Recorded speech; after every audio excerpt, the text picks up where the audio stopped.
Good evening. It's lovely to be back here on Damien's Literary Salon, Facebook and Instagram pages. And thanks so much for joining me this evening. I'm going to be doing a very special evening tonight, all about short stories. And I'd love to know about your relationship with short stories. Are you a lover of the short story, or do you issue the short story? There's quite a lot of bibliotherapy clients that I meet who tend to avoid short stories for reasons which they explain as being that they find the short story unsatisfactory because it's too short, quite simply. They say that they want something longer that they can get their teeth into. They want a great big tome to spend a lot of time with and be lost in. I would contest that a good short story, one that's brilliantly written, full of interest, intrigue, characterization, and great dialogue, is one that can linger with you forever in just as profound and powerful a way as a great novel. And there are definitely short stories in my psyche which have remained with me since I first read them. So I'm going to start this evening of short story joy and salutation by telling you about some of the stories which I first read in my younger days and which have remained with me forever. And then I'm going to move on to more recent and modern short stories and also mention some of the short stories that some of you have flagged up as being your favourite short stories and favourite short story writers indeed. So for me, my probably first ever short story collection was the good old Tales of the Unexpected by Roald Dahl, which I was given by my mum when I was 11. And we did used to also watch the TV series, which was absolutely terrifying and deeply scarring, frankly. But I did read the short stories first, and not only Tales of the Unexpected, but also Switch Bitch.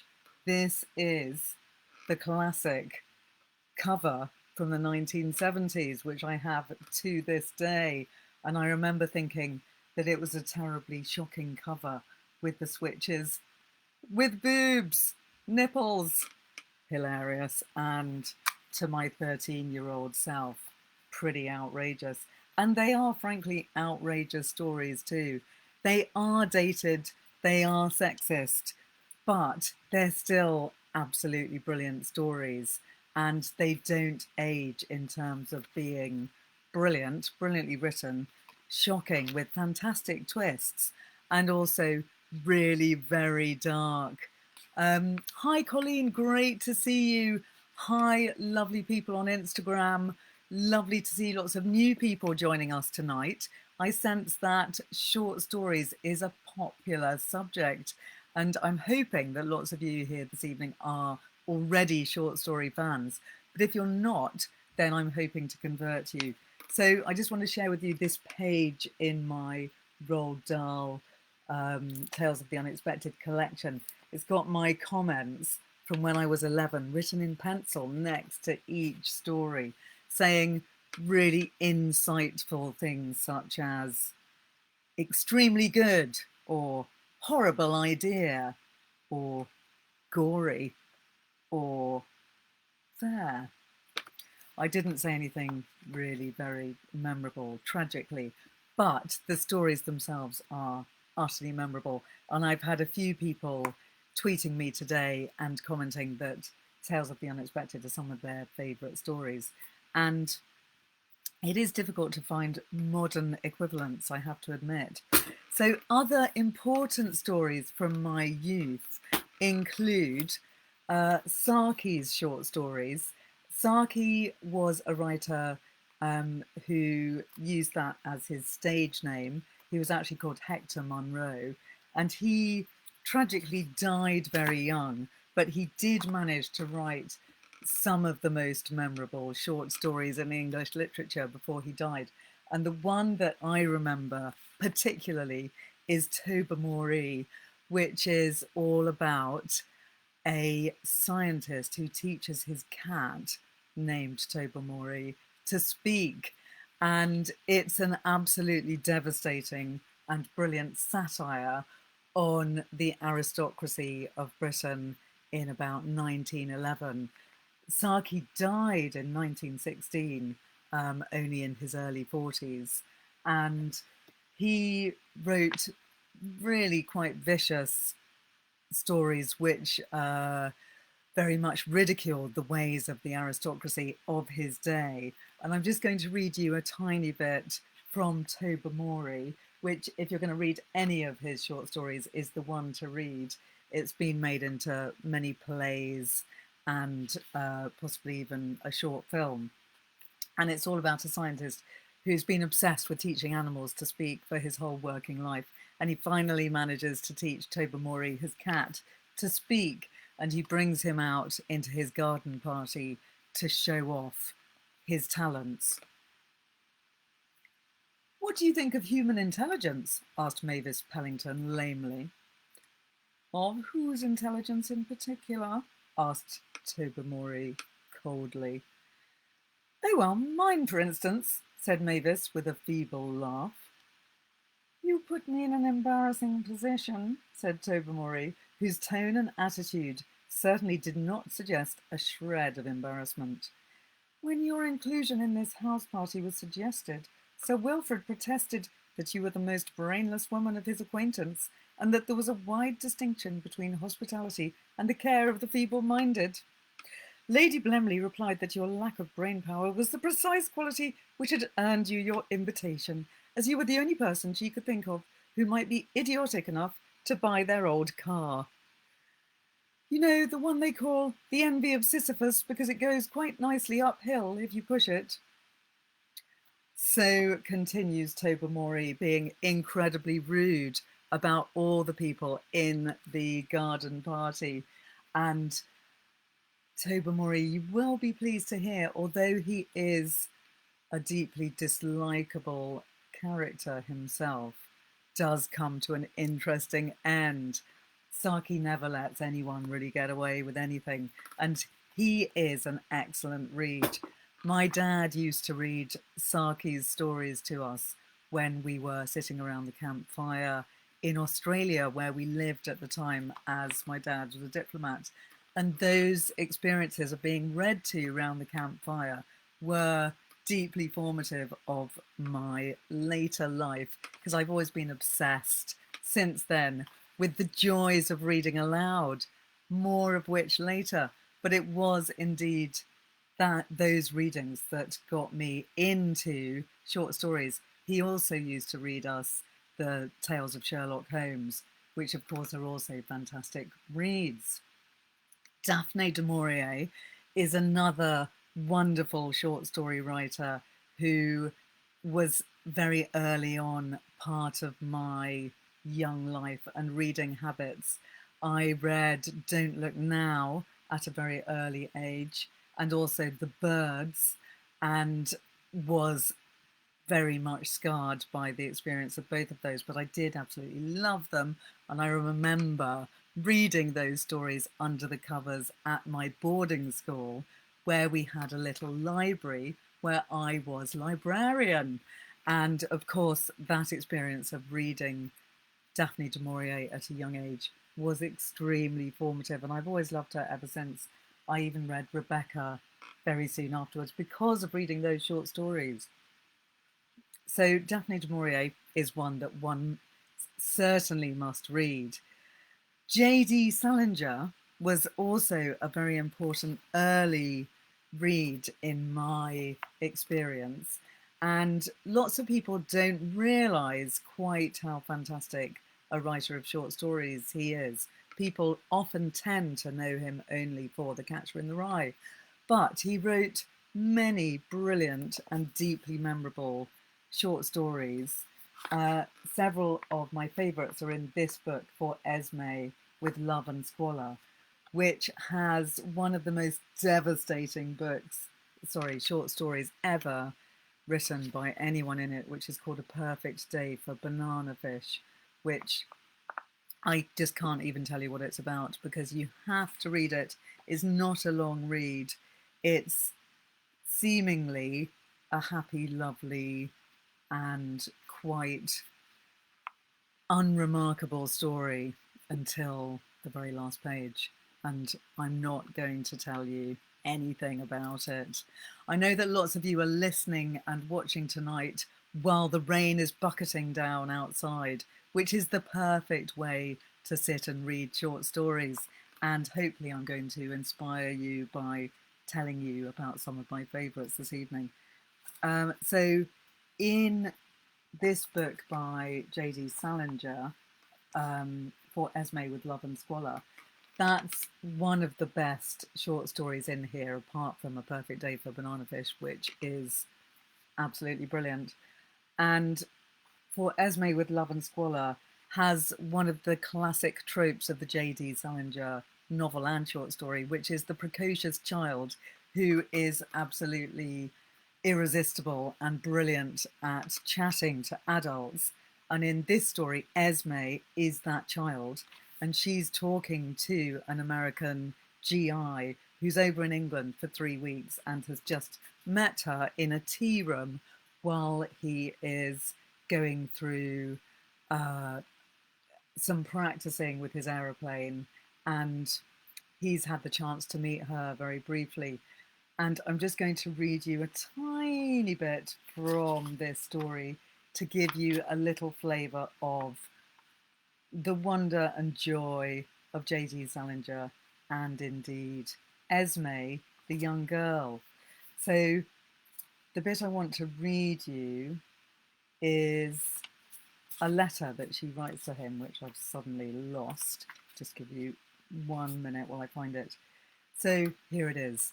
Esme is writing to Sergeant X, who's an American GI. Dear Sergeant X, I hope you will forgive me for having taken 38 days to begin our correspondence, but I have been extremely busy as my aunt has undergone streptococcus of the throat and nearly perished, and I have been justifiably saddled with one responsibility after another. However, I have thought of you frequently and of the extremely pleasant afternoon we spent in each other's company on April the 30th, 1944, between 3:45 and 4:15 p.m, in case it slipped your mind.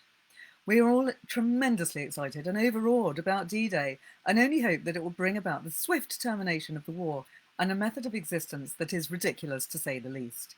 Charles and I are both quite concerned about you. We hope you were not among those who made the first initial assault upon the Cotentin Peninsula. Were you? Please reply as speedily as possible. My warmest regards to your wife. Sincerely yours, Esme. So I just love that letter, and it makes me want to sit and write letters, which is what we should surely all be doing during these days, particularly rainy days, when we're just beginning to have a bit more freedom, but we still don't have absolute freedom. So if ever you're having a dull moment, think about a letter. Who do you want to write a letter to? And put in as much interesting detail as you can to that recipient. I'm going to read you a tiny bit more just to back up that idea of the joys of writing letters. This is still from For Esme with Love and Squalor by J.D. Salinger. In April of 1944, I was among some 60 American enlisted men who took a rather specialised pre-invasion training course directed by British intelligence in Devon, England. And as I look back, it seems to me that we were fairly unique, the 60 of us, in that there wasn't one good mixer in the bunch. We were all essentially letter-writing types. And when we spoke to each other out of the line of duty, it was usually to ask someone if he had any ink he wasn't using. When we weren't writing letters or attending classes, each of us went pretty much his own way. Mine usually led me on clear days in scenic circles around the countryside. Rainy days, I generally sat in a dry place and read a book. often just an axe length away from a ping pong table. So there you go. All of those American trainees were letter writers, and that's what I'm urging you to do as well. And I often find that when I read a J.D. Salinger short story, it makes me want to write a letter, because he is such a great proponent of that art, and also he uses such wonderful vocabulary, and he's so much about communication. So J.D. Salinger, he is someone that you must read if you haven't read his short stories. Also, The Yellow Wallpaper by Charlotte Perkins Gilman is an absolutely invasive story that if you read, you will never get it out of your skin. It is a brilliant and very disturbing read, all about a woman suffering from postnatal depression, though it wouldn't have been called that in those days. And she spends time in a country house with her husband, where she's in a way effectively locked up by him, and she gets more and more obsessed with the yellow wallpaper in her room where she spends all her time. And slowly she actually tries to enter into the yellow wallpaper, which is highly disturbing. The story is also very meaningful to me, because when I spent time at the Edinburgh Festival in 1995, there was an amazing Hungarian dancer named Yvette Bozik, who came from a Lithuanian theatre group, who was acting and dancing out the story of the yellow wallpaper.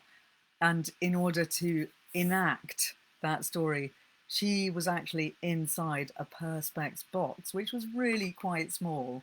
I mean, maybe the size of my desk, not quite that small. And she was confined in that box throughout almost all the performance, which went on for about an hour and a half, which was an amazing performance and utterly brilliant. And it made the story of the yellow wallpaper even more profound and meaningful. Before moving on to other more recent stories, I must just mention Cosmic Comics by Otello Calvino, which is another deeply formative read of mine. It is a collection of short stories which are written in the vein of Just So stories, the Rudyard Kipling famous children's stories. I say that they're nothing like Rudyard Kipling stories, but they are stories of the beginning of the world in the same way that Rudyard Kipling's tales are. So Italo Calvino describes physical and mathematical concepts and scientific concepts by using metaphors and wonderful characters in his Cosmic Comics. And he has characters who start off as atoms, become horses, become humans, become mollusks, and they travel through time and through these stories. So they are woven together. And I've always loved these stories ever since I discovered Italo Calvino when I was studying English and other literature at university. And I love them so much that I painted pictures of them, which you can see on my website. If you look up Cosmic Comics, you'll find them.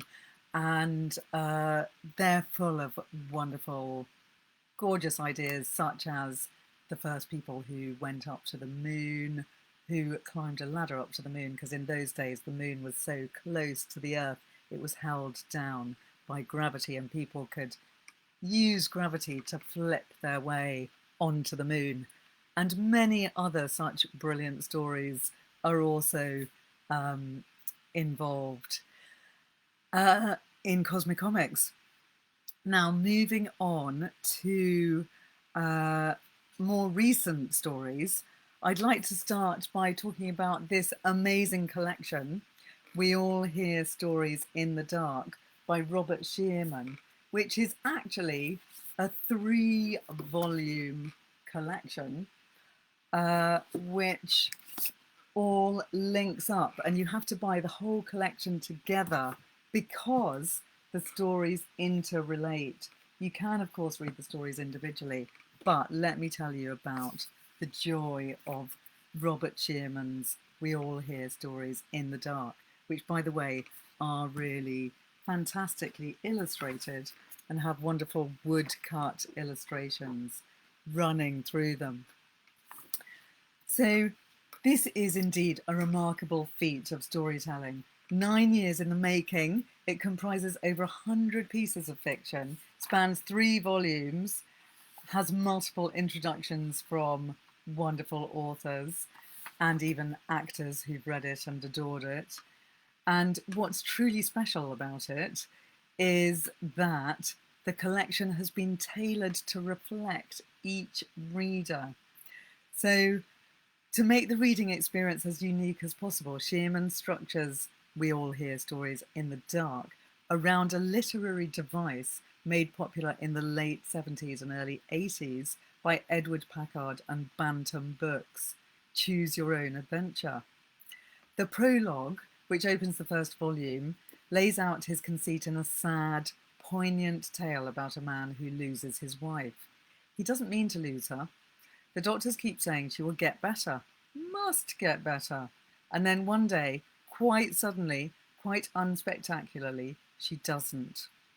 The wife's adoration for all things literary pushes the husband out of spite and jealousy to burn her books, and then out of love and loss to join the local library, which is a very peculiar library where you have to go through a very complex process before you can join. You fill in an enormous form asking all kinds of questions like, do you like peanut butter on your bread? Do you put butter on it first? And so on, which is all a bit strange. However, it's in the library, having spent 3 weeks reading the entire collection of world literature, which apparently you can do if you read it in the right order, according to Robert Sheerman. He encounters an old woman in a dark room at the end of a long corridor. She promises that his wife will be returned to him as long as he reads 101 stories in the correct order. So this correct order is the correct order for him, and that would be not the same order for anyone else in the world. The old woman then asks the man, and by extension asks the reader, to choose the first story. Should we read something sad, something funny, something bitter, something sweet, or something dark? So this is the joy of this great fun book. I'm just going to show you the beginning where we have the prologue, which, as you can see, has lots of lovely illustrations in it too. And then at the end of the prologue, there are questions from the old woman saying, do you want to start with something sad? Then go to the Grand Adventure, story 1. Something funny, go to Shaggy Dog Story, which is page 33. Something bitter, go to Sympathy for the Shorn, story 3, page 43, and so on. Do you want something sweet or something dark? And as you go through this amazing collection, you slowly get sent into different directions throughout the whole 3 novels, and some of the stories take you to volume 3 or volume 2. It's all random according to your predilections and your particular mood at the time. So you are, as the reader, enacting what the man is also enacting as he's trying to save his wife. But Robert Sheerman makes the very important point that books do not exist in isolation. They are reactions to other books, extensions to and rebuttals of everything else that's already in print before them. So, as much as We All Hear Stories in the Dark is a unique and brilliant reading experience, it's going to be different for every single person. There's a hidden story in there which you don't get directed to at any point, but you can find in your own way, a secret story.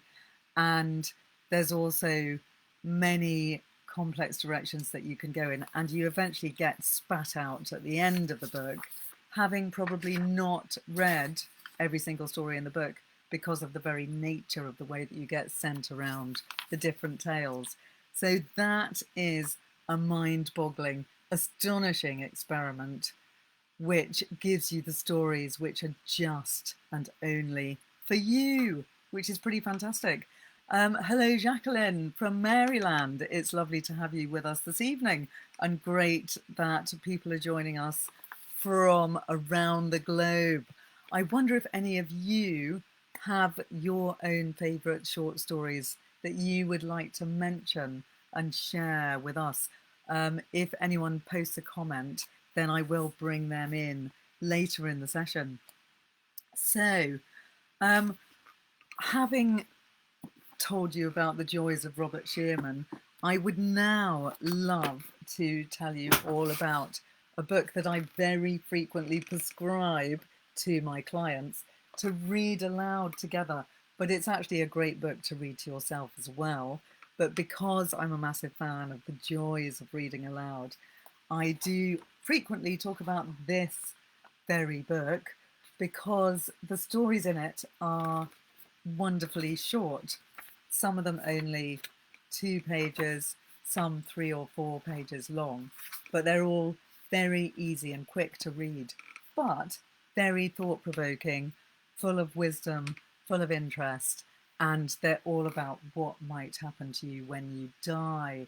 David Eagleman is a neuroscientist, and he is explaining in these stories, or not explaining, questioning what it is about our brains that makes life unique, special, wonderful, tragic, joyous. And I'm going to very quickly read you one of the short stories here to give you an idea of what they're like. This one's called The Descent of Species. In the afterlife, you are treated to a generous opportunity. You can choose whatever you'd like to be in the next life. Would you like to be a member of the opposite sex, born into royalty, a philosopher with bottomless profundity, a soldier facing triumphant battles? But perhaps you've just returned here from a hard life. Perhaps you were tortured by the enormity of the decisions and responsibilities that surrounded you, and now there's only one thing you yearn for: simplicity. That's permissible. So for the next round, you choose to be a horse. You covet the bliss of that simple life.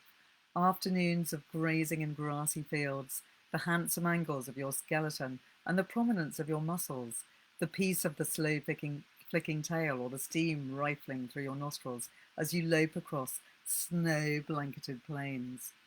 You announce your decision. Incantations are muttered, a wand is waved, and your body begins to metamorphose into a horse. Your muscles start to bulge. A mat of strong hair erupts to cover you like a comfortable blanket in winter. The thickening and lengthening of your neck immediately feels normal as it comes about. Your carotid arteries grow in diameter. Your fingers blend for hoofwood. Your knees stiffen, your hips strengthen, and meanwhile, as your skull lengthens into its new shape, your brain races in its changes. Your cortex retreats as your cerebellum grows. The homunculus melts man to horse. Neurons redirect. Synapses unplug and replug on their way to equestrian patterns. And your dream of understanding what it is like to be a horse gallops towards you from the distance. Your concern about human affairs begins to slip away. Your cynicism about human behavior melts, and even your human way of thinking begins to drift away from you. Suddenly, for just a moment, you are aware of the problem you overlooked. The more you become a horse, the more you forget the original wish. You forget what it was like to be a human, wondering what it was like to be a horse. This moment of lucidity does not last long, but it serves as the punishment for your sins, a Promethean entrails-pecking moment that you cannot appreciate. Crouching half horse, half man, with the knowledge that you cannot appreciate the destination without knowing the starting point. You cannot revel in the simplicity unless you remember the alternatives. And that's not the worst of your revelation. You realize that the next time you return here with your thick horse brain, you won't have the capacity to ask to become a human again. You won't understand what a human is. Your choice to slide down the intelligence ladder is irreversible.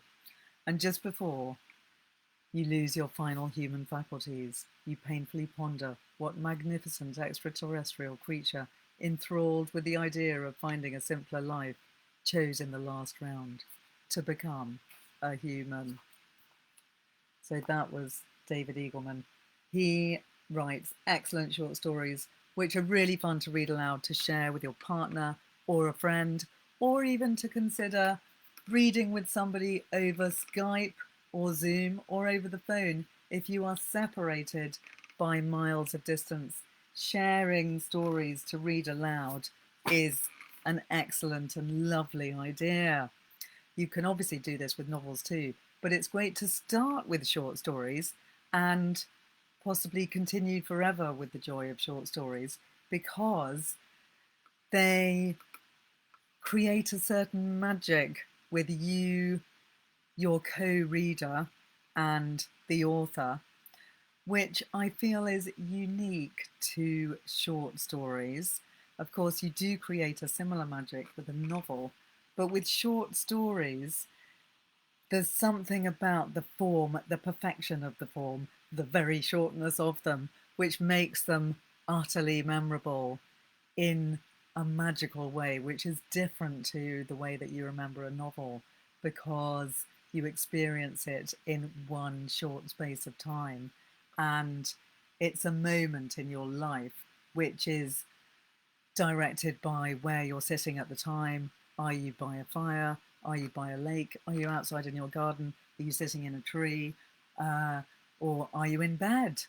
And that is just going to be one moment. Whereas with a novel, you're going to have many moments. So the experience of reading a novel aloud is a more protracted affair, whereas short stories read aloud is just one unique and magical moment. Another great collection of short stories to read aloud is Overheard, edited by Jonathan Taylor, which are organized into really great subjects such as whispering stories, telling stories, crying stories, laughing stories, shouting stories, and singing stories. These are stories from many different writers. They're all nice lengths, they're not too long. Some of them are more poetic, written in almost rhyming couplets. Some are written in a more conventional style, but they're all interesting, unusual, and not classic short stories. They're all quite unexpected. So just a couple more to mention of the great ones to read aloud. Having talked about Some by David Eagleman, Ted Chiang is in a way in the same ballpark as David Eagleman because he's also something of a conceptual writer who often writes, I would call it speculative fiction.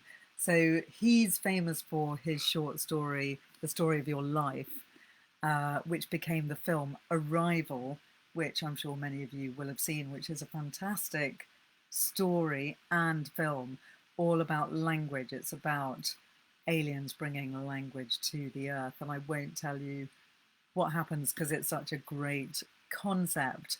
And it is a story full of hope and love, and there's something very joyous about it.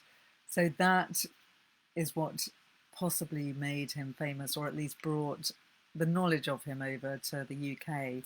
He was already big in America, but then that was in 2002.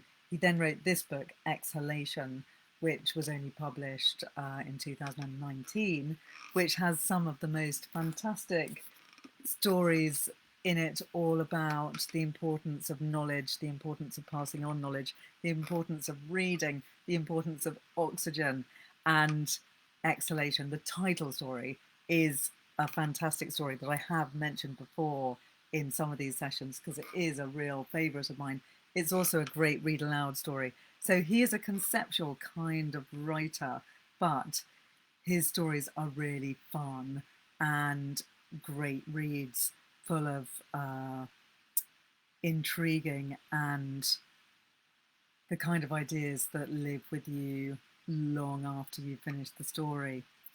Uh, Another collection that only came out quite recently and which I have very much fallen in love with is Love in Colour by Bolu Babalola, which is a really fantastic collection of retellings of mythical tales by English Nigerian writer Bolu Babalola, who has written all these stories of love based on great mythical tales such as Cupid and Psyche, Pyramus and Frisbee,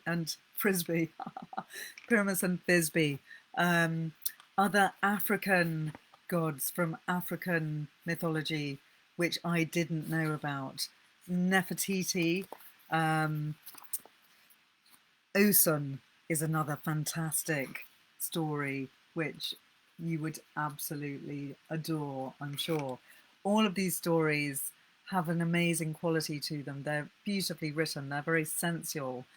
They're also very feminist stories. They turn these tales from mythology into something deeply surprising and empowering to women, because in many of the traditional stories, such as Cupid and Psyche, the heroine is often a bit of a wet blanket who doesn't have a lot to say for herself. But in Bolu Babalola's versions, the women are all really powerful, really strong. They're not taking any nonsense from their menfolk or womenfolk. They're just excellent tales. So I would totally recommend them. I also love short story collections that become a novel in themselves. So, for instance, were talking about Cosmic Comics earlier on by Italo Calvino, and in a way, those stories do become a novel when they're all woven together. Also, Italo Calvino's If on a Winter's Night a Traveller is another collection of short stories which seem to be disconnected from each other, but as the book goes on, they slowly do come together in various ways. And this is one of the best collections of short stories that I have in my collection too. I would thoroughly recommend Italo Calvino. And I also wanted to mention, on the theme of short stories that weave together to become a novel, Polly Sampson's Perfect Lives, which is a really lovely collection of short stories, all based in Brighton, or mostly in Brighton, which are woven together through the common feature of a piano tuner who appears in all of the stories. And these stories are all separate at first, but they have much in common, which becomes apparent as you read the book, which is a really lovely story based around my native Brighton. Um, so those are all short stories which I particularly love because of the way that they come together to form a work of art in themselves. I wonder if you know any other collections like that. I bet you do. Another recent discovery, which was written to be published just as the pandemic began, is John Lancaster's Reality and Other Stories, which is a really excellent, slightly sinister collection of tales, which do have a theme in common, which is the theme of the mobile phone and communication via social media and so on. So in every story, there's some form of reference to people being very much affected by their use of the mobile phone. And they're very funny, they're very playful. They have people being haunted, for instance, by an aspect of their mobile phone, or being obsessed with getting the signal to a phone so that they can survive a weekend in a country house. But my favourite of the collection is Reality, which is the title story, which is all about a woman waking up being sure that she is in a reality TV show which she has suddenly been parachuted into. I'm going to read you the first paragraph because I think he writes about it brilliantly, and he captures the girl and her consciousness absolutely brilliantly. And I would really recommend these as thought-provoking stories which help you to think about your own relationship to your screen, your social media, and your phone if you have one. Reality. When Iona woke up in the house, she knew where she was straight away, and she knew she was alone. There was none of that blurry intermediate state of semi-consciousness that people usually get when they're in an unfamiliar place. Everything about the bed, the clean, low, modern furniture, the white painted walls, the angled light coming in through the edges of the blackout blinds, it was all crisp and distinct. She stretched and yawned and put her feet on the bare but warm floor. She was wearing her second best sleeping shorts and some long-forgotten ex's heavily faded Ramones t-shirt. It was a low bed, the kind that older people find it hard to straighten up from. But Iona was not old. Her mouth tasted fresh. She couldn't smell her own breath. Nobody can, but she could tell that if she had been able to, it would have smelt sweet. The bathroom was en suite. She padded across to it and surveyed the unbranded, but obviously fancy modern toiletries. Fine. She did what she had to do to be ready for the day. She checked herself out in the mirror. Good. As often when she'd just woken up, she had perfect bedhead. It was known to be one of her best looks. You can see from that short extract from the beginning of that story that Iona is somewhat self-obsessed and quite pleased with herself. And the story does go on really playing with not just her own perception of herself, but also our perception of what the heck is going on. Why is she in this reality TV scenario? What's going to happen to the people that are there? And all of John Lancaster's stories are like this. They're quite surprising, odd, and a bit worrisome. I would also love to mention a couple of ways of experiencing short stories that people may not have thought of. So apart from the reading aloud, which I'm very keen on everyone trying, is there anyone there tonight who likes to read aloud with their partner or friends, I wonder?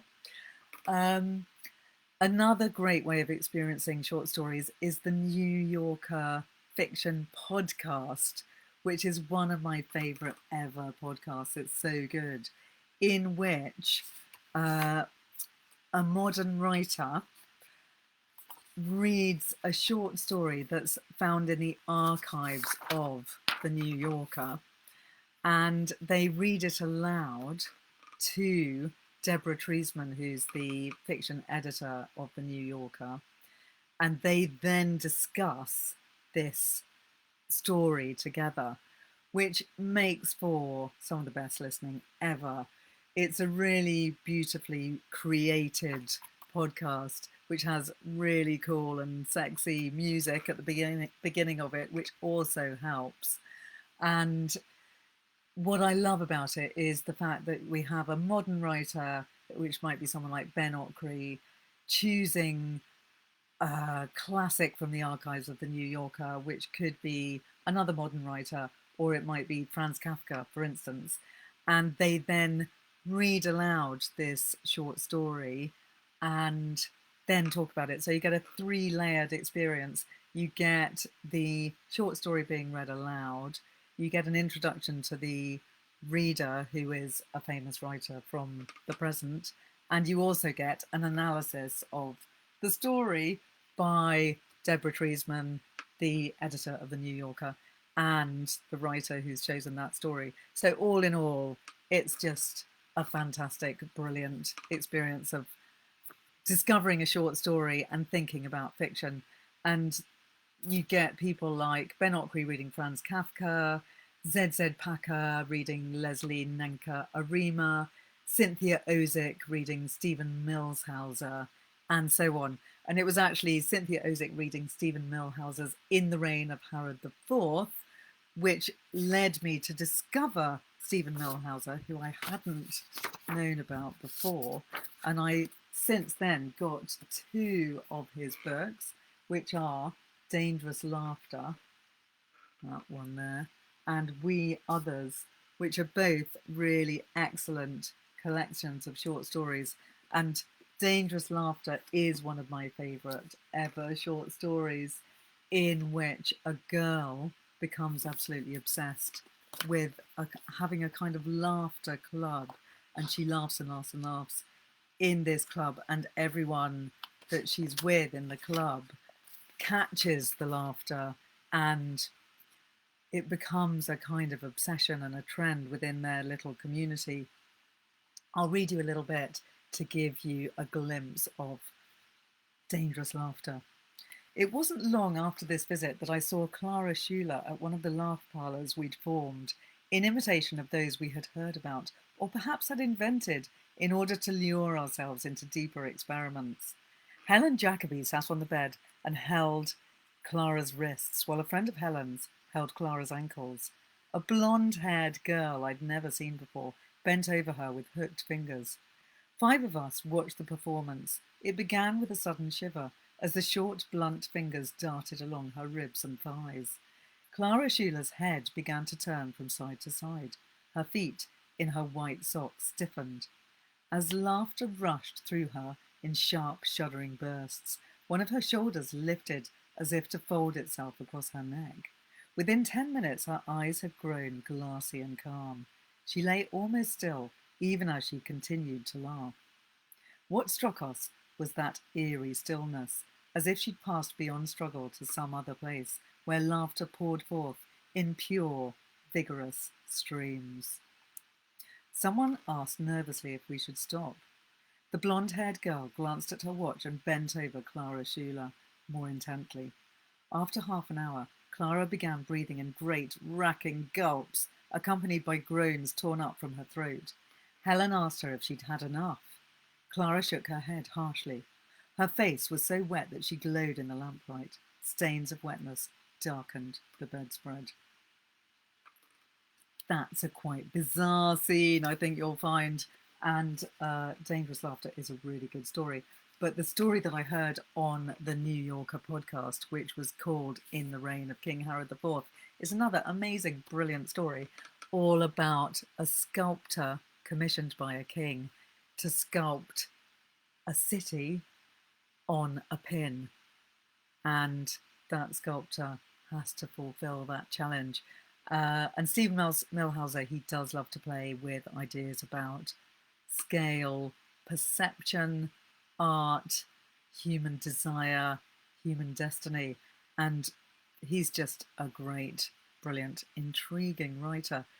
Bill, thank you for mentioning Edgar Allan Poe. I have to totally agree with you. Edgar Allan Poe's short stories, including The Pit and the Pendulum and The Mask of the Red Death, are absolutely brilliant stories, totally unforgettable, and also hugely formative and important in my life. Should have mentioned them at the beginning of the session, because once again, my dad read them to us when we were camping in the outback of Australia, and yeah, they weren't scary at all, actually utterly terrifying. And I've also read them aloud back in the day in my artist studio to some great and interesting artists. So Edgar Allan Poe, brilliant to read aloud, great to share with other people, but also just great to read yourself. And Colleen, thanks for mentioning O. Henry. He does have a nice collection of short stories. I love his short stories, and he's someone that we don't tend to necessarily read so much over in the UK, and we certainly should do. So I would also like to mention, before we come to an end, the joys of collections of short stories. There's something quite hard to resist about a really nice collection of short stories. It's the fact that they often come in a really good binding, they're beautifully designed, and ghost stories. We have had sessions about ghost stories previously, so I won't go into them in great length. But I do love this collection by Louise Welsh, which does contain some Edgar Allan Poes as well. But collections of short stories are wonderful things. And actually, these Everyman classics, I don't know if you can see that, it's not really picking it up on the screen, are really nicely designed.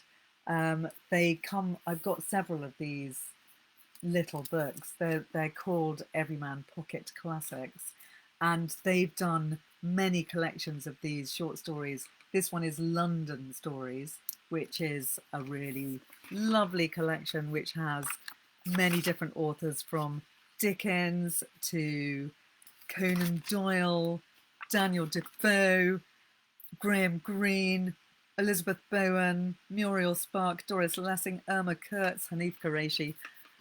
Really great authors and titles in there. But they also do many other themes. They've got a collection of Venice short stories, Christmas short stories, which does have some of my favourite short stories in it too, and several others. Now, this was a recent collection that came out in July 2020, which is the Decameron Project, 29 news stories from the pandemic. So these were commissioned by, I think it's the New Yorker magazine once again, editors of the New York Times magazine, sorry, not the New Yorker.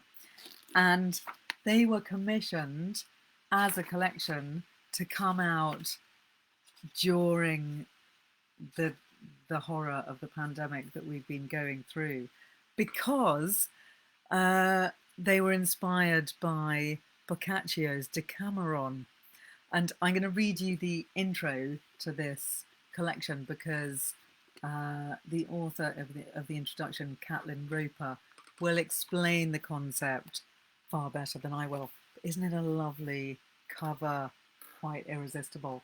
And it's full of really great stories, which I know you will all really enjoy too.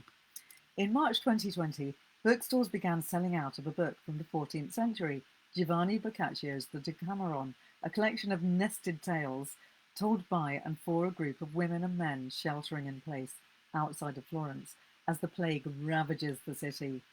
In the United States, we were beginning to self-isolate, learning what it meant to quarantine, and many readers were looking for guidance from this ancient book. As the coronavirus began its spread across the world, the novelist Rivka Galchen approached the New York Times magazine and told us that she'd like to write a story recommending Boccaccio's Decameron to help readers understand the present moment. We loved the idea, but wondered instead, what if we made our own Decameron, filled with new fiction written during quarantine? What a brilliant idea! We began reaching out to writers with a request for pitches, some sense of the stories they hoped to tell. A few were working on novels and didn't have time. One was taking care of small children and hadn't figured out how and if he could write under the circumstances. Another wrote, "I'm afraid the fiction writing part of my brain is not finding any inspiration from the current crisis." We understood. We weren't sure if our idea had legs. But then, as the virus gripped New York City and we were scared and grieving, we began hearing something else, something hopeful, interest, and tantalizing story ideas. Novelist John Ray said he wanted to write about a young man in Spain who rents his dogs to people in order to help them duck curfew restrictions by pretending to be walking their pets.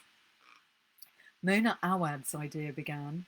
On her 40th birthday, a woman visits an exclusive spa in order to get one of their infamous facials as a special gift to herself. When she's there, they offer her a highly experimental treatment that involves the removal of certain bad memories in order to truly brighten, plump, and smooth the skin. Charles Yu told us he had a few ideas, but the one that excites me the most is a story told from 2 points of view, the virus and the Google search algorithm. Margaret Atwood's pitch for the story she would like to write was, "It is told to a group of quarantined earthlings by an alien from a distant planet who has been sent to Earth as part of an interstellar aid package. That's it. That was the whole pitch. How could we say no? We wanted to read all of those stories. In fact, we assigned too many to fit in a magazine issue. We quickly realised, with pain, that we had to stop reaching out to writers. When the stories began rolling in, even as we were plunged deeper into one of the scariest experiences of our lives, we knew these writers were creating art. We hadn't expected the degree to which they'd be able to turn the horror of our current moment into something so powerful. It was a reminder that the best fiction can both transport you far from yourself, but also somehow help you understand exactly where you are. So that is a really great introduction to this book, The Decameron Project, which I would urge you all to read. They're great stories. They've got some fantastic writers, including Margaret Atwood, Karen Russell, Charles Yu, Mia Kutu, Rivers Solomon, and many more. And they would also be excellent to read aloud, so I would strongly recommend that. I've just had a comment from Astrid, thank you Astrid, saying, I just read an excellent book of short stories called People Like That by the wonderful Scottish author Agnes Owens, who is brilliant, I have to agree. Astrid says, I'd never heard of her, but funnily enough, I learned of her from watching a discussion between Douglas Stewart and Damien Barr. And, excuse me, I can confirm that Damien is a big fan and proponent of Agnes Owens because he also introduced her to me. And she's someone, I've got a lovely collection on another shelf.